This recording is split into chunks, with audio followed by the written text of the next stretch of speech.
Mônica Bergamo pergunta, então demora bastante pelo visto. Não, porque já tem muito estudo sobre esse assunto. Impostos e orçamentos. O Tesouro Nacional divulgou um relatório dizendo que a meta do governo de zerar o déficit primário em 2024 exigirá uma arrecadação adicional de 162,4 bilhões de reais e o contingenciamento das despesas de 56 bilhões. Que garantias o governo dá de que não haverá um aumento de impostos e cortes no orçamento? Ou a meta pode não ser cumprida? Diz o Haddad, os dados do Tesouro estão um pouco superestimados do ponto de vista das despesas, embora o desafio seja grande, mas o conjunto de medidas que estamos mandando para o Congresso Nacional está muito bem fundamentado. O CARF, referindo-se ao projeto que debate alterar as regras do Conselho Administrativo de Recursos Fiscais, beneficiando o governo nas disputas dos contribuintes, por exemplo, era uma projeção no começo do ano. Já é uma certeza. Há vários acordos pré-estabelecidos com devedores importantes de impostos que aguardam a definição do Congresso. Então vamos disciplinar a decisão do STJ, Supremo Tribunal de Justiça, que deu ganho ao governo em uma causa de 90 bilhões contra empresas. Ainda assim, é tudo uma projeção. Uma coisa é quando você faz uma projeção de algo que está em processo. Outra é quando você já tem uma decisão, legislativa ou judicial, e a Receita Federal faz a projeção.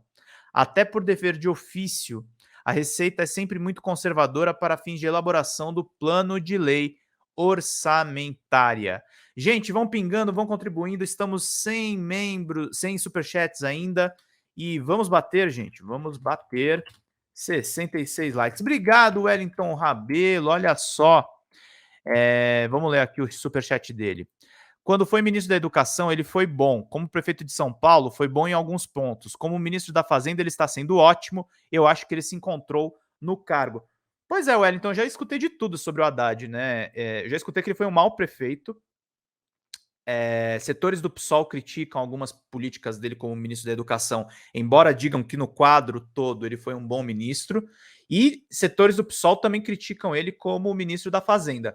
Mas o fato é, o Haddad, para além das críticas que se possam fazer dele, essa entrevista, gente, é praticamente uma declaração assim de presidenciável. Eu digo para vocês aqui, ele está se colocando como um possível candidato a presidente, e não é à toa que a Folha de São Paulo também faz a comparação com o Fernando Henrique Cardoso. O Fernando Henrique Cardoso virou presidente da República quando fez um projeto econômico bem sucedido no governo Itamar. Parece que o Haddad está com uma estratégia política muito semelhante, o que não tira o mérito. A gente tem que botar, do mesmo jeito que o Flávio Dino rouba a cena quando ele se comunica pelas redes sociais. Claramente é o melhor comunicador que nós temos à esquerda, e a gente tem um excelente ministro que é o Fernando Haddad, que está se revelando aí cada vez mais agora nessa entrevista. Até por dever de ofício, nós estamos realizando projeções bastante tímidas em relação ao potencial de arrecadação de 2024. As projeções estão baixas mesmo. Faltam neste momento, meus queridos, 40 pilas de contribuição. Muito obrigado a todos que estão nos acompanhando. Vamos bombar aqui a nossa live, que é muito necessário. No caso dos jogos, se referindo à nova tributação de apostas esportivas, só para você ter uma ideia, acreditamos que vamos arrecadar entre 6 bilhões de reais e 12 bilhões de reais. Mas para o orçamento, vamos considerar apenas 2 bilhões, justamente para não gerar insegurança. No caso do STJ, será incluído no orçamento pouco mais da metade do previsto.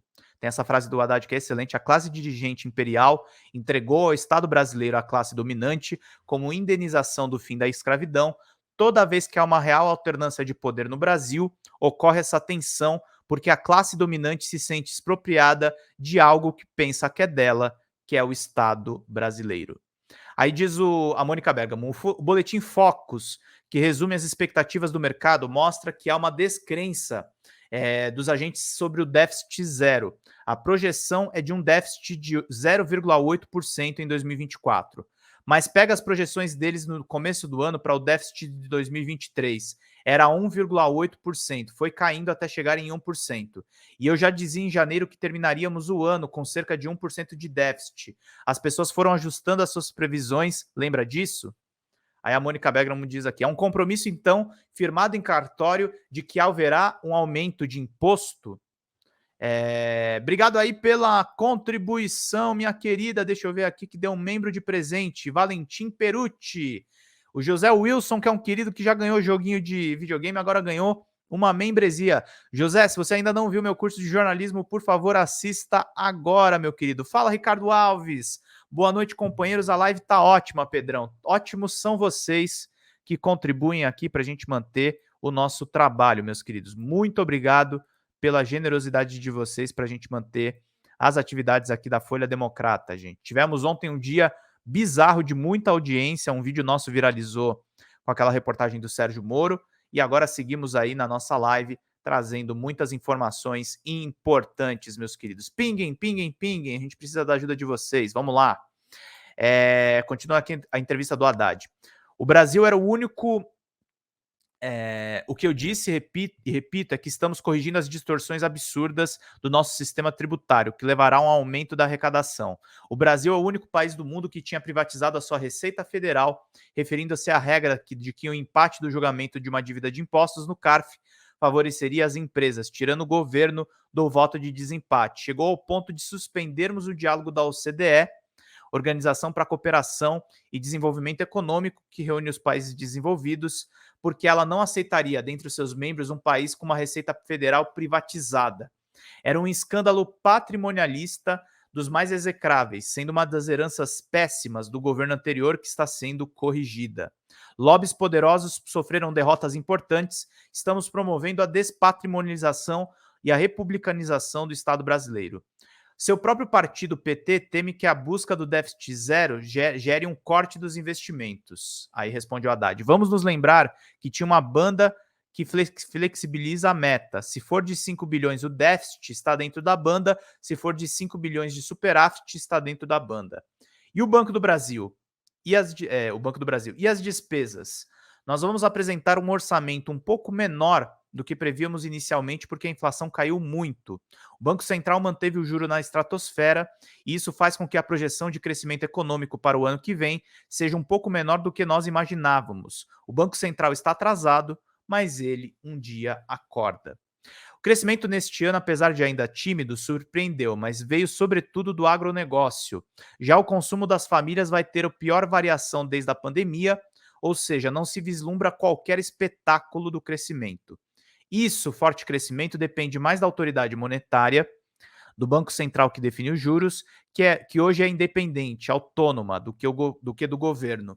Do nosso ponto de vista e do ponto de vista de todo mundo que produz, ciclo de baixa dos juros já deveria ter começado, porque não há nenhuma ameaça inflacionária no horizonte. Há duas visões sobre o presidente do Banco Central, Roberto Campos Neto. Uma delas diz que, graças à ortodoxia dele, não existe hoje uma ameaça inflacionária. Já no governo, há autoridades que o definem como um agente engajado em manter os juros altos para comprometer o crescimento e a gestão de Lula. Com qual das duas o senhor concorda? A gestão do Banco Central será analisada sob dois aspectos. No governo passado, a taxa Selic, que define os juros, foi fixada em 2%. Muita gente celebrou, mas o câmbio se descontrolou. E hoje, essa taxa está fixada em 13,75%, com a inflação caindo fortemente. Mesmo quando subiu em 2022, durante a sucessão presidencial, ela ficou abaixo da inflação, ou seja, a taxa real de juros ficou negativa por um longo período e agora está sistematicamente acima da inflação, que vem caindo. Se a taxa se mantém no mesmo patamar nominal, significa que a taxa real praticamente triplicou. Essa discussão técnica vai ocupar os economistas de hoje, de amanhã, e evidentemente que esse tipo de inquietação percorre a mente das pessoas. Como um país com tanta desigualdade isenta 1% mais rico da população? Meus queridos, muito obrigado pelos superchats aí. Temos 21 contribuições, faltam 29, meus queridos, para a gente fechar muito bem aqui a nossa live. Agradecer a presença de todos. Lembrando que o Carlito teve o Facebook dele roubado. A gente precisa da ajuda de vocês para fechar as contas neste mês. Vamos lá.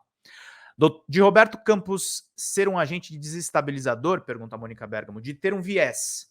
Será que o governo Bolsonaro, se tivesse sido reeleito, o tratamento seria esse? É uma pergunta que boa parte da classe política faz hoje. Eu nem posso fazer essa pergunta porque eu tenho que tratar com o corpo técnico e com os diretores do Banco Central. E esse tipo de especulação subjetiva não me ajuda. O que me ajuda é sentar e falar: olha, a taxa de juro real no Brasil está em 10% e não existe nenhuma economia no mundo que resista a uma inflação de 3, 4% com essa taxa real de juro. Pode comprometer, inclusive, o ajuste fiscal. Aí o Haddad, a Mônica Bergamo pergunta para o Haddad: ainda que os juros comecem a cair como se espera, seus efeitos só serão sentidos depois de muito tempo. As famílias seguirão endividadas, com pouco espaço para gastar, e o crédito seguirá restrito. É verdade que sobre o gasto primário do governo, sobre o consumo das famílias, uma queda da taxa de juro no curto prazo tem pouco efeito, mas não sobre o investimento. Quando a curva de juro começa a cair, as empresas conseguem ir ao mercado contratar taxas futuras menores do que as atuais, portanto, o investimento, que é a variável chave para uma retomada do crescimento, pode acontecer desde já. Nós saímos do questionamento: será que a taxa de juros vai baixar? Para quando vai baixar? E agora, quanto vai baixar? A pergunta foi mudando, o que já é um avanço. Grande entrevista do Haddad. Eu gosto do Haddad. Tenho minhas críticas ao Haddad, mas eu acho que ele é um grande político. Eu acho que ele representa uma visão moderna do PT. Não que o Lula seja o passado. O Lula é o maior líder popular do Brasil. Mas o Haddad, eu acho que ele é um dos nomes aí que aponta para o futuro da centro-esquerda, junto com Guilherme Boulos, junto com Manuela Dávila, junto com grandes nomes que a gente pode acompanhar